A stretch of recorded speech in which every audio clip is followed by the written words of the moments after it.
everyone, my name is Tracy, and today I'm going to be presenting on the Communication Junkie. The author is Stephen Fuller. In his podcast, he talks about how money is the root of all evil, and he talks about how it is the number one cause of relationship fights and the number two cause of divorce in the United States. So going after things further, I looked at what other things might symbolize this. I found a series, it was a television series that was originally a movie. And in this movie, it is called The Rocking Horse Winner.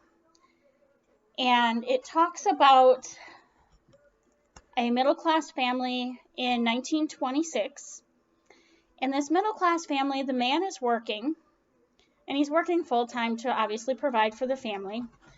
There is one child, and it is a son, and then there is a wife.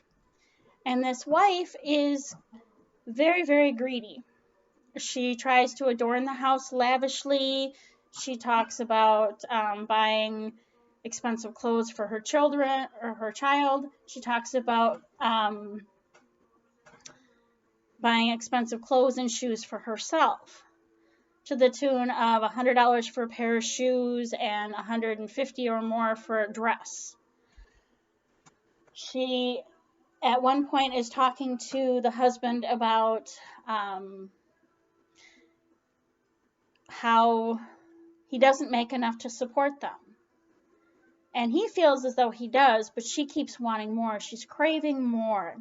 To me, that is a symbol of low self-esteem. If you have to do all of this extra to try to have additional money, to spend the money foolishly. You need to learn to live within your means so that you can function and do the things that you need to do on a day-to-day basis.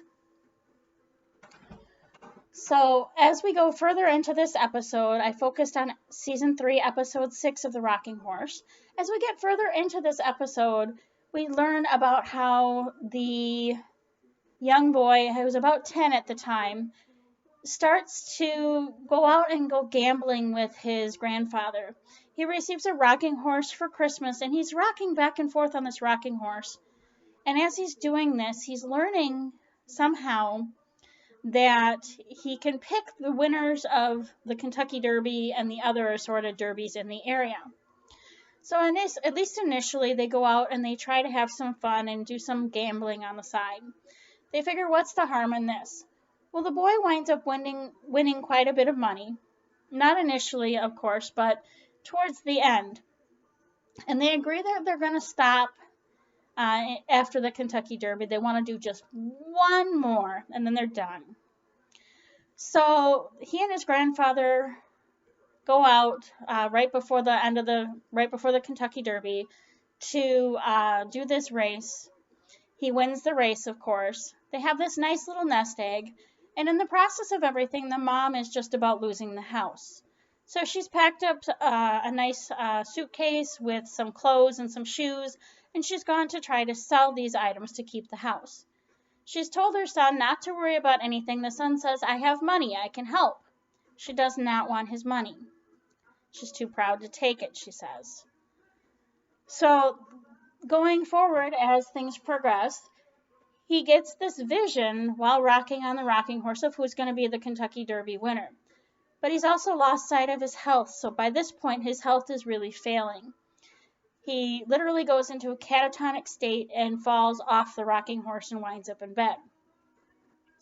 The doctor can do nothing to save him, so on his deathbed, he announces to his grandfather who's going to win the Kentucky Derby.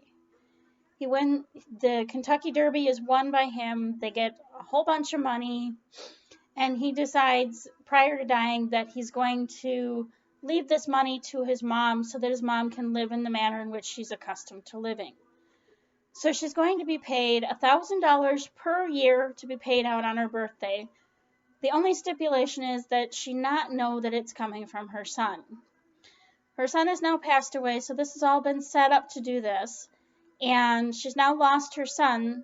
She's lost sight of everything, in my mind's eye, that's truly important. Because money can really be considered the root of all evil.